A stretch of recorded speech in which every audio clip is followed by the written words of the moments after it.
13. Mateus 8, do 5 ao 13, você achou na Bíblia? A palavra de Deus diz: tendo Jesus entrado em Cafarnaum, apresentou-se-lhe um centurião, implorando: Senhor, o meu criado jaz em casa de cama, paralítico, sofrendo horrivelmente. Jesus lhe disse: eu irei curá-lo. Mas o centurião respondeu: Senhor, não sou digno de que entres em minha casa, mas apenas manda com uma palavra e o meu rapaz será curado. Pois também eu sou homem sujeito à autoridade, tenho soldados às minhas ordens, e digo a este: vai, e ele vai, e a outro: vem, e ele vem, e ao meu servo: faze isto, e ele o faz. Ouvindo isto, admirou-se Jesus e disse aos que o seguiam: em verdade vos afirmo que nem mesmo em Israel achei fé como esta. Digo-vos que muitos virão do Oriente e do Ocidente e tomarão lugares à mesa com Abraão, Isaque e Jacó no reino dos céus, ao passo que os filhos do reino serão lançados para fora nas trevas, ali haverá choro e ranger de dentes. Então disse Jesus ao centurião: vai-te e seja feito conforme a tua fé. E naquela mesma hora o servo foi curado. Glória a Deus. Pai, muito obrigado pela oportunidade de estarmos pela segunda vez nesse dia, reunidos na tua casa, reunidos em teu nome, com o privilégio de ouvir a tua voz, que é o que nós mais desejamos agora, através da leitura e da explicação da tua palavra. Que o Senhor fale ao nosso coração, suprindo as nossas necessidades espirituais. Que a palavra da verdade esteja entregue a cada um de nós, verdade que liberta do erro e do engano, e que nós sejamos edificados por esse alimento espiritual verdadeiro, que fortaleça a fé de cada um de nós. E para isso, Pai, mais uma vez eu entrego a minha vida a Ti. Eu clamo por graça e misericórdia e peço pela unção do Teu Espírito que ela esteja sobre mim, para que eu seja capaz de ministrar a palavra de acordo com a Tua vontade e os Teus propósitos mais uma vez se cumpram esta noite. Usa a minha vida, eu te peço, em nome de Jesus. Amém. Graças a Deus. Podem sentar. Amados, este texto é um dos milagres que Jesus fez, como tantos outros citados na Bíblia, especialmente nos Evangelhos, e a gente pode falar muito aqui a respeito dos milagres que Jesus realizou. Mas o que chama a atenção nesse texto não é propriamente o milagre, mas a forma como Jesus ficou, digamos assim, impressionado com a reação desse homem, aqui identificado apenas como um centurião, um soldado romano, não é? Um comandante romano. E no ministério de Jesus, você lendo os evangelhos, você tem uma ideia do que Jesus fazia, das palavras que ele falava, né, das suas ações, mas não é muito comum você encontrar no ministério de Jesus ele elogiando a uma pessoa, ele proferindo algum tipo de elogio. Muito pelo contrário, você, se for contar e contabilizar, tem muito mais censura do que elogio. Muito mais vezes ele chamou a atenção de alguém, dos próprios discípulos, pela falta de fé, pela falta de posicionamento, dos fariseus, pela sua religiosidade, mas elogiar alguém, é muito raro você ver Jesus fazendo isso. Porque, às vezes, elogios não passam de bajulações que não produzem absolutamente nada na vida de alguém. Mas para Jesus chegar ao ponto de elogiar uma pessoa, e isso aconteceu poucas vezes, e a gente consegue identificar na Bíblia as vezes em que isto aconteceu, todas as vezes a causa era a mesma.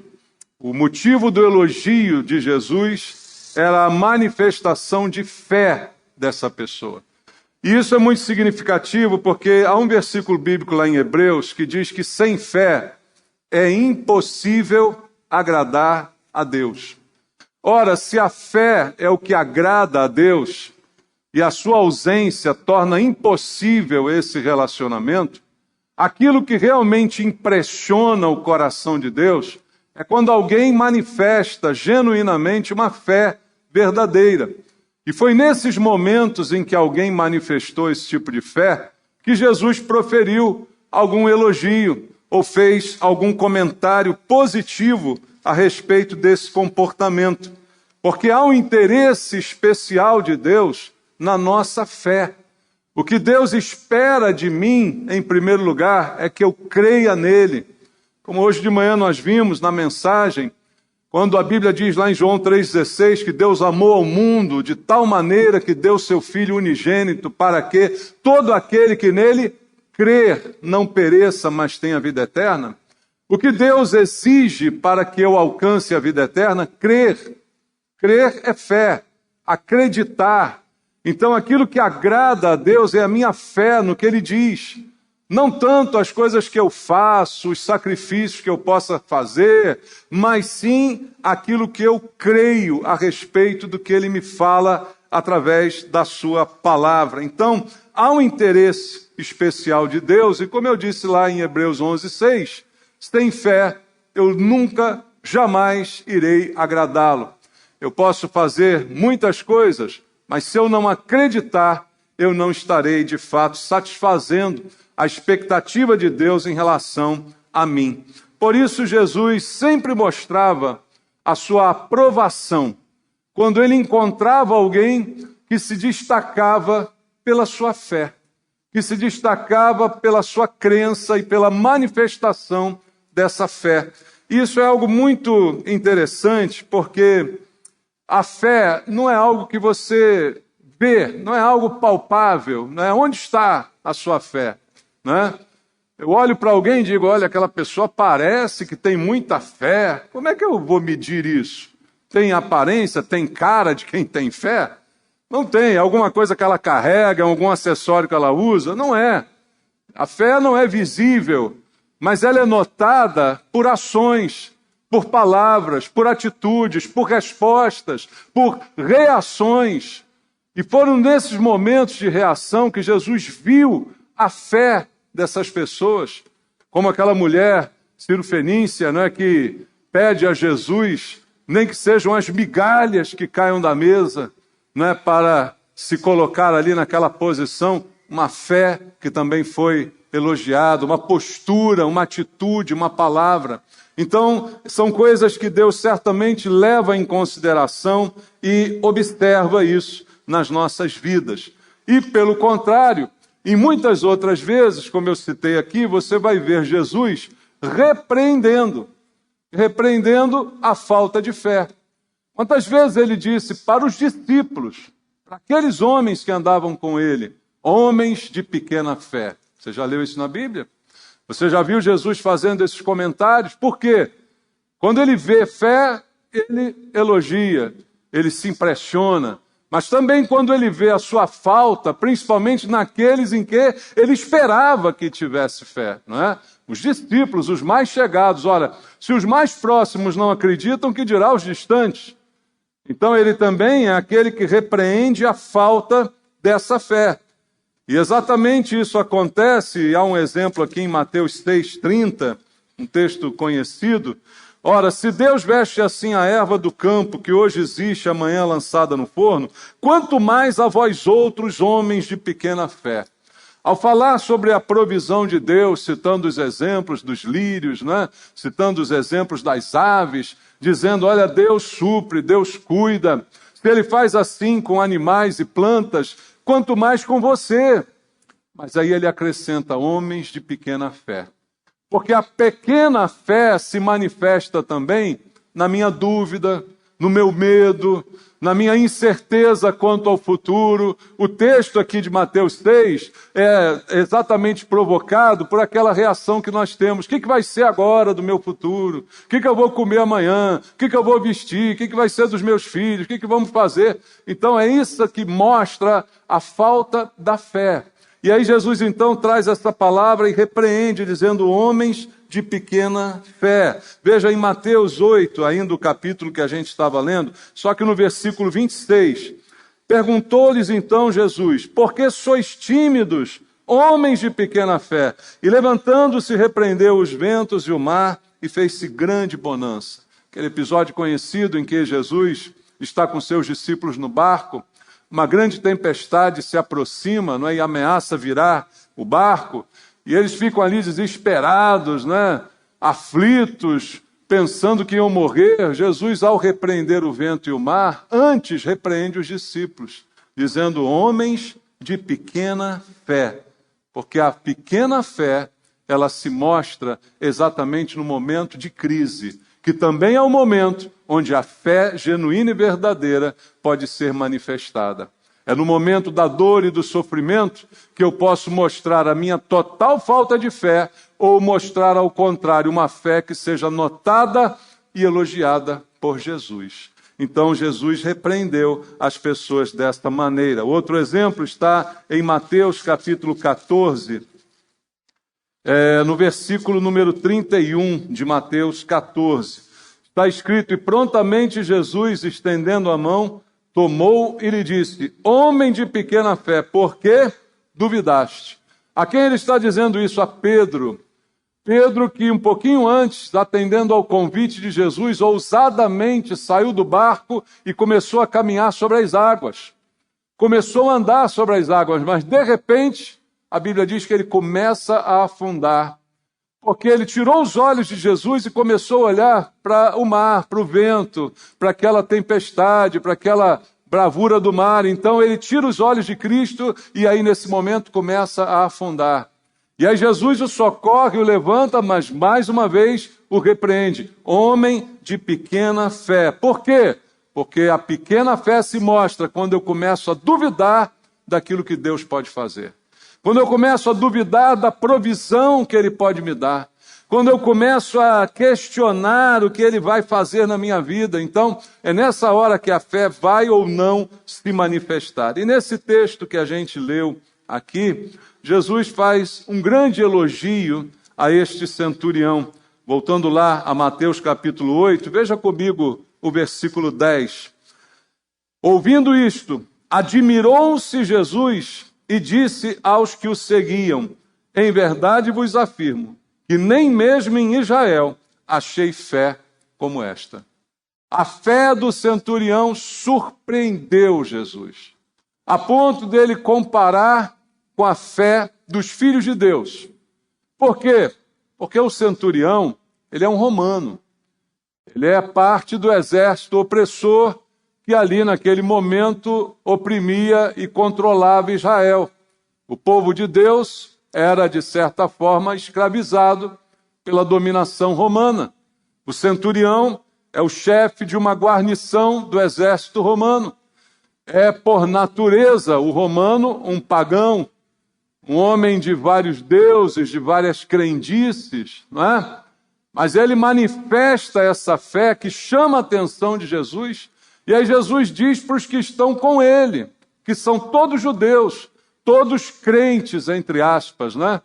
E ele diz: olha, nem mesmo entre vocês eu vi alguém manifestar uma fé como este homem ímpio, gentio, que não conhece a Deus, está aqui fazendo com esta atitude que ele demonstra aqui diante de nós. Então, um homem que nem era do povo de Deus, mas era capaz de crer e de confiar completamente naquilo que Jesus poderia fazer. Ele tinha absoluta certeza e convicção. Não é esta a definição de fé lá em Hebreus 11:1? A fé é a certeza daquilo que se espera e a convicção daquilo que não se vê. Então ele tinha certeza e convicção que bastava Jesus dar uma palavra de ordem, que essa palavra seria obedecida mesmo à distância, e lá onde estava o seu servo seria curado. A sua convicção foi manifesta pelas palavras que ele disse a Jesus. E aí então veio este elogio de Jesus, que fica impressionado com o fato de um homem que nem do povo de Deus era, manifestar uma fé que ele não conseguia achar entre aqueles que estavam com ele. Veja o quanto isto é significativo. Então, o que isso ensina para nós, que agora somos povo de Deus, estamos na igreja, como é que está a nossa fé?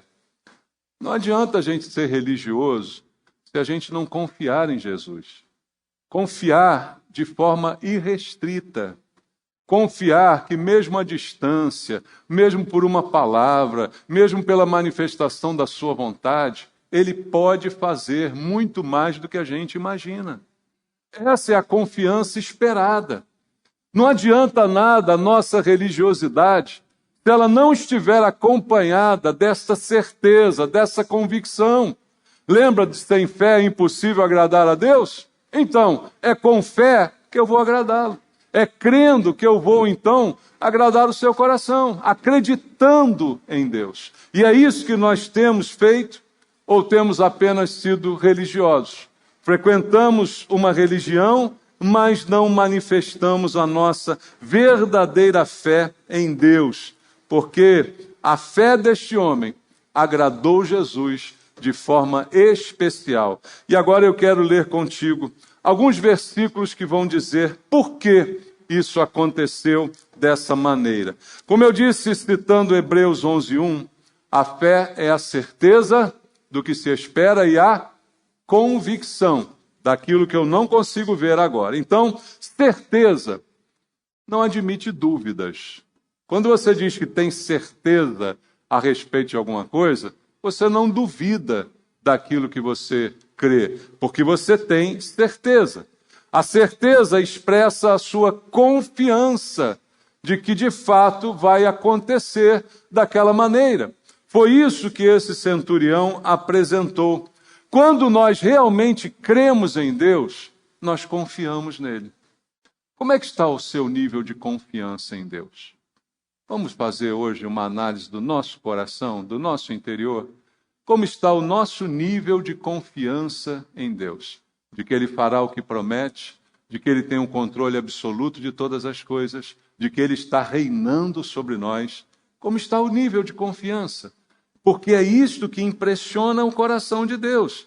Veja, a nossa oração, quando nós confiamos em Deus, ela deixa de ser uma técnica e passa a ser uma intimidade. Às vezes a gente quer ler livros das pessoas ensinando técnicas de oração.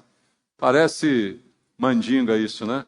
Olha, você ora assim porque dá certo, né? Você faz desse jeito, é uma receita de bolo. Oração é intimidade com Deus, não é técnica. Não é técnica para obter o que eu quero, mas é para falar com Deus, para conversar com Ele e para por Ele ser consolado. Quando eu manifesto a minha fé, certamente Ele percebe e Ele recompensa. Isso é óbvio, na Bíblia toda nós encontramos exemplos assim. Então, a minha oração é para intimidade, não é um instrumento de troca, não é para conseguir o que eu quero.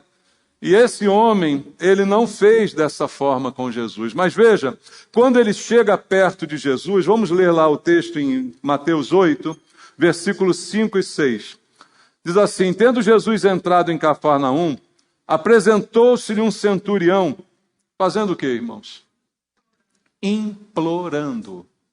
A palavra é bem forte aqui, não é? O meu criado, Senhor, o meu criado jaz em casa de cama, paralítico, sofrendo horrivelmente. Duas coisas importantes aqui. Ele implorou ao Senhor e o chamou de Senhor. E quem é que está ali? É um centurião. É um chefe de uma guarnição. É um militar de alta patente. É um homem importante dentro do seu estado. Mas ele se humilha na presença de Jesus e chama Jesus de Senhor. Se o imperador ouvisse isso, daria problema para ele, porque só o imperador poderia ser o Senhor dele. Mas ele chama Jesus de Senhor e ele implora, se colocando numa posição de inferioridade. E isto tudo compõe a sua relação com Jesus naquele momento. Veja o que diz a Bíblia no livro do profeta Jeremias, no capítulo número 33, Jeremias 33, no verso número 3.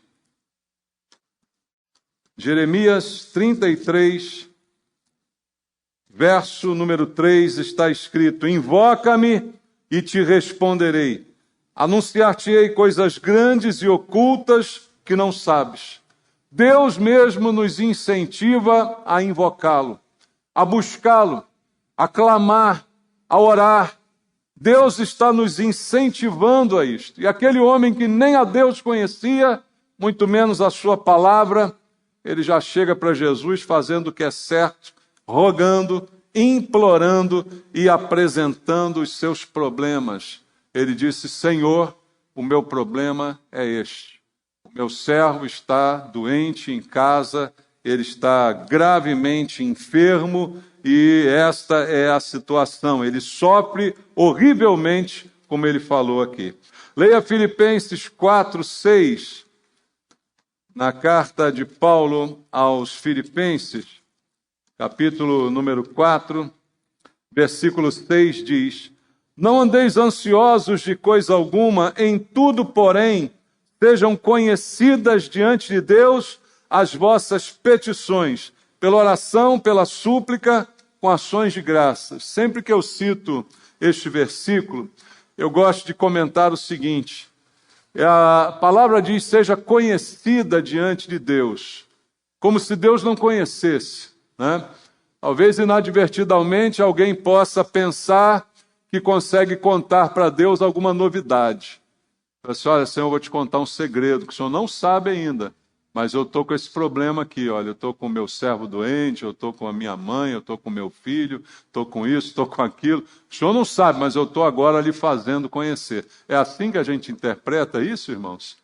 Isso é contrário ao princípio bíblico que Deus sabe de tudo. Mas quando Paulo fala de fazer conhecida, ele está falando da iniciativa que nós temos que tomar como centurião. Embora Deus já saiba de tudo, ele quer ouvir da minha boca a minha necessidade. É como quando Jesus cura o cego Bartimeu, chega para ele e pergunta: o que você quer que eu te faça? Estava muito evidente o que ele precisava, mendigo e cego. Mas Jesus queria ouvir da boca daquele homem, porque é essa comunhão que Deus quer restaurar através de Jesus. Jesus não apenas serviu para perdoar os nossos pecados, mas para restaurar o nosso relacionamento com Deus, que foi quebrado exatamente por causa do pecado. Mas agora em Cristo temos livre acesso a Deus. É o que diz a Bíblia. Então, para que esse acesso? Para usar esse acesso, para falar, para conversar, para implorar se for preciso, para apresentar meus problemas a Deus, fazer conhecidas diante dele as minhas necessidades através da súplica e da oração. A súplica me remete ao implorar, suplicar. E é isso que a Bíblia manda que eu venha a fazer. E outra coisa significativa na postura do centurião, voltando lá ao texto, vamos ler versos 7 e 8. No 7, Jesus disse: eu irei curá-lo. A resposta de Jesus foi bem simples. O homem pediu, ele disse: eu vou atender. Eu quero atender.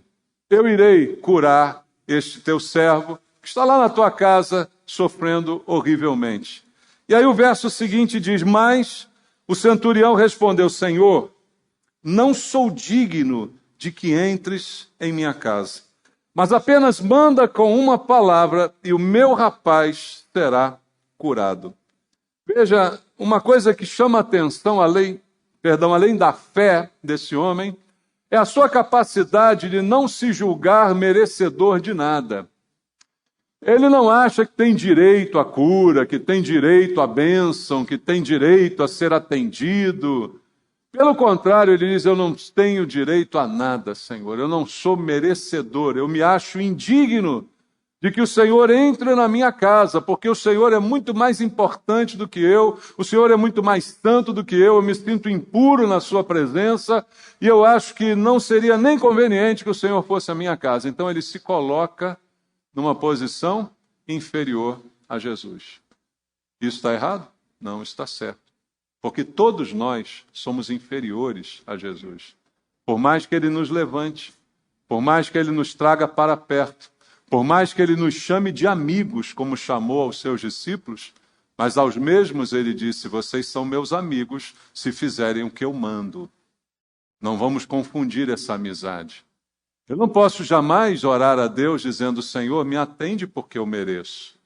Me atende porque eu sou bom, eu tenho te servido bem. Me atende porque eu acho que o Senhor vai estar fazendo um bom negócio me atendendo. A minha posição diante de Deus é sempre de indignidade. Ninguém é digno diante de Jesus. E nada que Ele possa fazer por nós será por merecimento. Não é por merecimento, é pela sua vontade. Ele não analisa o mérito. Quantas pessoas esse centurião já maltratou? Quantos israelenses ele já prendeu? Não.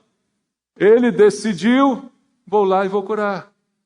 É como aquele outro texto que eu gosto muito, em que o leproso chega perto de Jesus e diz, se quiseres, tu podes me purificar. Jesus olha para ele e diz, eu quero. Eu quero. E se não quiser? Se não quiser, não quer.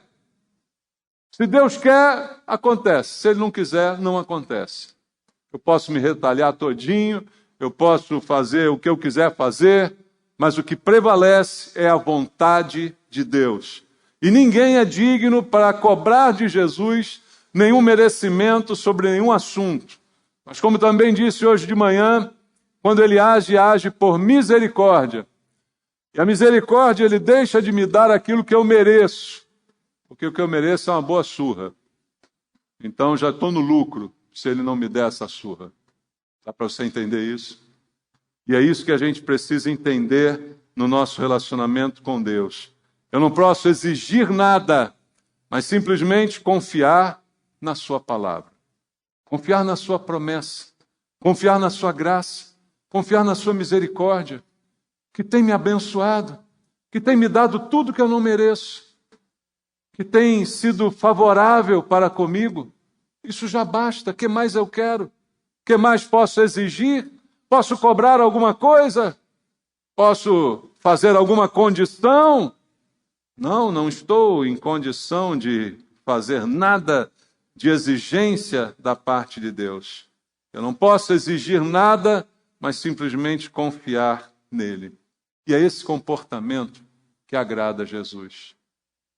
O elogio ao centurião vem, em primeiro lugar, por essa postura.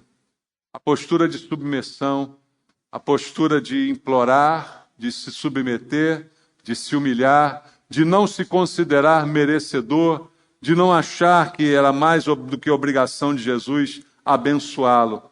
E é com esse comportamento que agrada a Deus que aí a gente tem alguma chance de vitória, irmãos. Porque o comportamento contrário jamais será premiado, porque Deus simplesmente não aceita a oração presunçosa, a oração orgulhosa, a oração que se vangloria e que se acha merecedor e que conta um currículo para Deus na expectativa de que Deus possa me abençoar.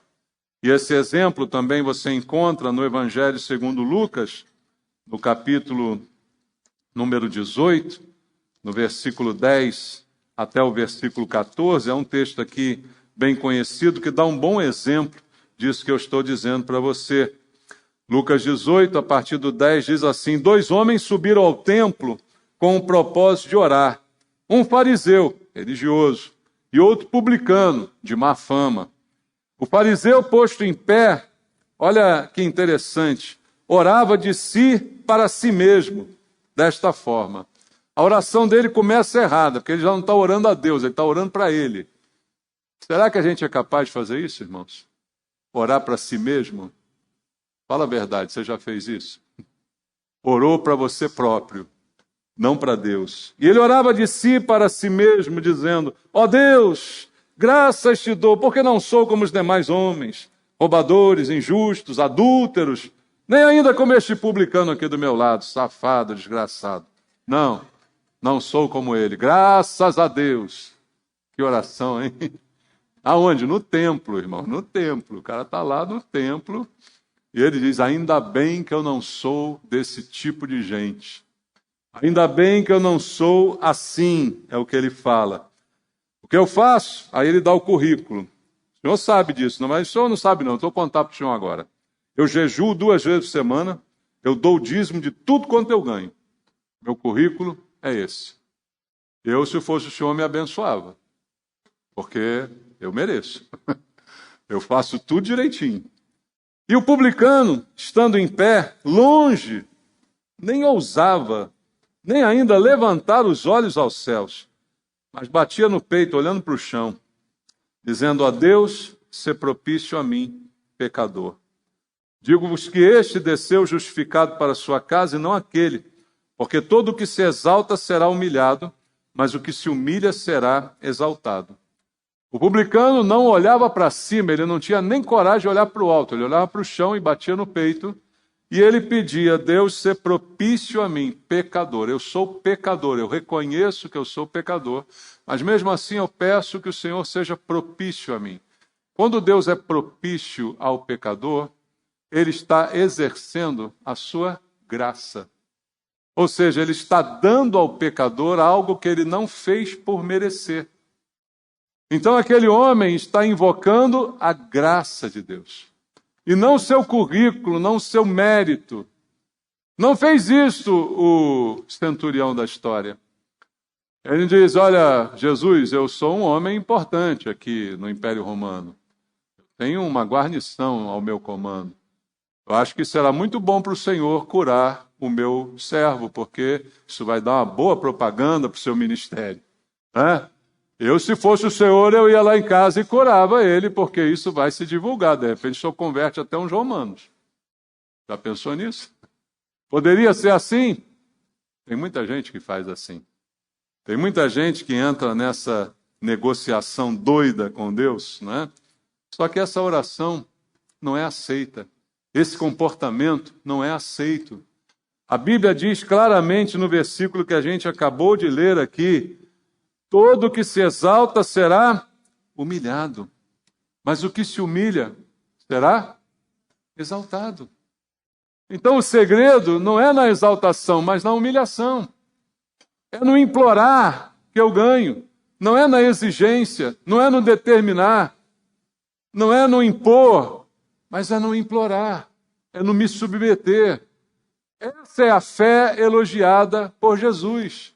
Não é a que apresenta o currículo, mas é a que crê na sua graça, que Ele é capaz de dar coisas a quem não merece, ser propício a um pecador. Essa é a fé elogiada por Jesus.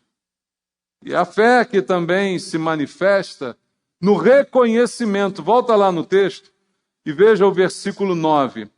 Aqui é a manifestação final da sua fé, porque ele diz: pois também eu sou homem sujeito à autoridade. Eu mando em soldados, mas tem gente que manda em mim. Há uma cadeia de autoridade, não é? Eu sou sujeito. E eu tenho soldados às minhas ordens, e digo a este vai, ele vai, a outro vem, ele vem, e ao meu servo faze isto, ele faz. Eu estou acostumado a esta cadeia de autoridade. Quando eu mando, as pessoas me obedecem. Então, o que ele está dizendo para Jesus? Eu reconheço a tua autoridade. Eu reconheço que o Senhor tem autoridade e que basta o Senhor mandar, como eu mando a um servo, como eu mando a um soldado. Basta que o Senhor faça isso e a coisa vai acontecer. Então, o que ele está fazendo? Ele está reconhecendo a autoridade e o poder de Jesus. E aí eu pergunto, será que quando a gente ora, a gente reconhece a autoridade e o poder de Jesus? Como é que anda a qualidade das nossas orações, irmãos?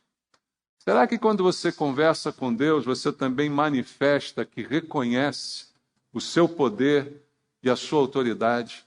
E por isso você confia plenamente nele na condução de todas as coisas, inclusive da sua vida, crendo que ela está nas mãos dele, que você não precisa se preocupar com absolutamente nada, quanto ao que comer, quanto ao que vestir, quanto a qualquer outro tipo de assunto, que você está nas mãos daquele que tem autoridade para mandar, para fazer e para acontecer. O que impressionou Jesus foi essas declarações. Primeiro a postura de humildade, né, de reverência, e depois esse reconhecimento de autoridade, que ele não tinha dos próprios judeus, que duvidavam toda hora dele, da sua autoridade.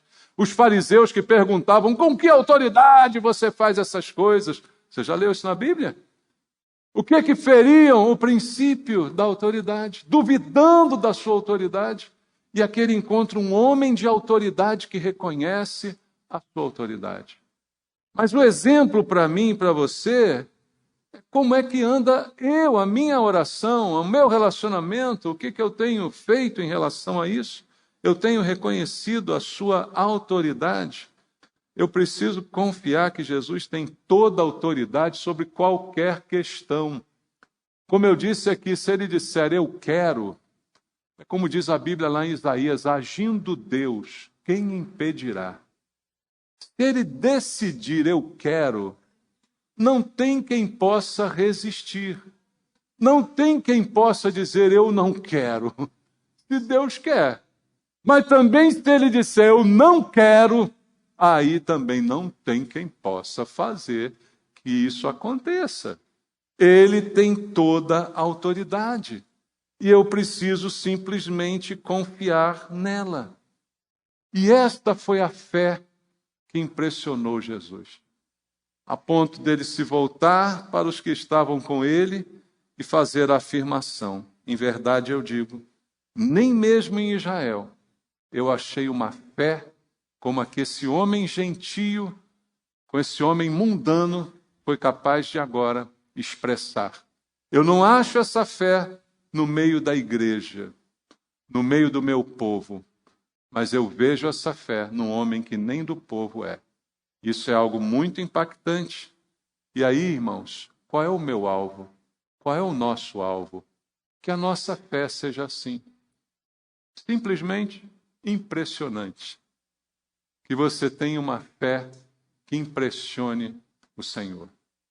E ter fé que impressiona não é ter fé quando tudo vai bem. É ter fé quando as coisas vão mal.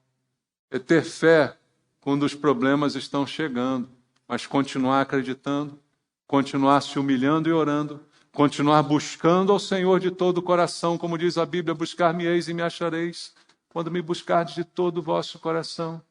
Continuar fazendo isto, e isto vai sim vai produzir os resultados que eu espero. Isso vai produzir aquilo que eu desejo. Então eu vou produzir resultados ao invés de esperar resultados. Porque a minha fé, como diz a Bíblia, é o que vence o mundo. É o que vence as barreiras, é o que vence os obstáculos. Mesmo produzindo resultados, ela vai além dos resultados. E aí eu quero ler também contigo o texto em Hebreus capítulo 11, que é conhecido como a galeria dos heróis da fé. E sempre me toca muito o final desse texto, do versículo 35 ao 40, porque às vezes a gente, quando ouve falar de fé, pode cair na tentação de dizer assim, bom, já sei, pastor, então o senhor acabou de me dar uma receita aqui. Se eu fizer igualzinho o centurião, tudo que eu quero vai acontecer. Não. Infelizmente, isso não é verdade. Mas eu acredito que se você fizer igualzinho ao centurião, você vai ter um relacionamento maravilhoso com Deus. Você vai ter um relacionamento maravilhoso com Jesus. Mas pode ser que os resultados que você tanto espera não cheguem. Pode ser que aquilo que você tanto almeja não aconteça, porque Deus tem o controle de todas as coisas. O que importa é confiar e saber que todas as coisas cooperam para o bem daqueles que amam a Deus. Então, no capítulo 11 de Hebreus, a partir do versículo número 35, diz assim: mulheres receberam pela ressurreição os seus mortos. Alguns foram torturados, não aceitando o seu resgate, para obterem superior ressurreição. Outros, por sua vez, passaram pela prova de escárnios e açoites, sim, até de algemas e prisões. Foram apedrejados, provados, cerrados pelo meio, mortos a fio de espada, andaram peregrinos, vestidos de peles de ovelhas e de cabras, necessitados, afligidos, maltratados, homens dos quais o mundo não era digno, errantes pelo deserto, pelos montes, pelas covas, pelos antros da terra. Ora, todos estes que obtiveram bom testemunho por sua fé, não obtiveram, contudo, a concretização da promessa, por haver Deus provido coisa superior a nosso respeito, para que eles, sem nós, não fossem aperfeiçoados. Então, ele cita um monte de heróis da fé e no final diz, muitos desses heróis não viram a concretização das promessas que creram e esperaram a vida toda. Mas nós estamos vendo, elas estão se cumprindo na igreja. E esses testemunhos não foram jogados fora.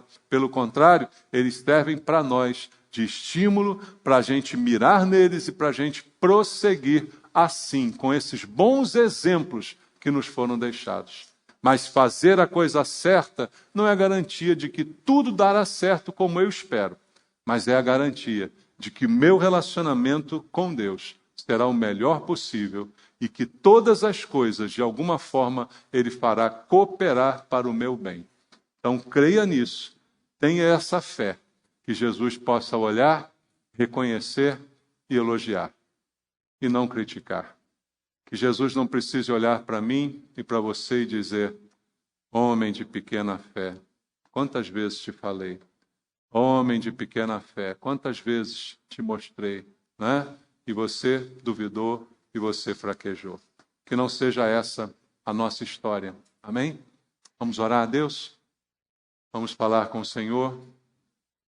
Pai, muito obrigado por essa noite na tua casa, por ouvir a tua palavra, por entender aquilo que o Senhor espera encontrar em nós e que nós possamos manifestar essa fé elogiável, essa fé que impressiona o coração de Deus e que produz certamente, Pai, resultados, que produz aquilo que o Senhor deseja encontrar em cada um de nós. Uma pessoa mais firme, mais confiante, que sabe se humilhar na sua presença e que não crê ser merecedora de nada, mas que reconhece a tua graça e a tua misericórdia em todas as circunstâncias. Que o Senhor encontre gente assim aqui, Pai, nesta igreja, em cada um de nós. Pessoas que possam impressionar o teu coração pela fé que manifestamos nas coisas simples do dia a dia. É a oração que eu faço por mim e pelos meus irmãos. Em nome de Jesus. Amém. Deus abençoe você.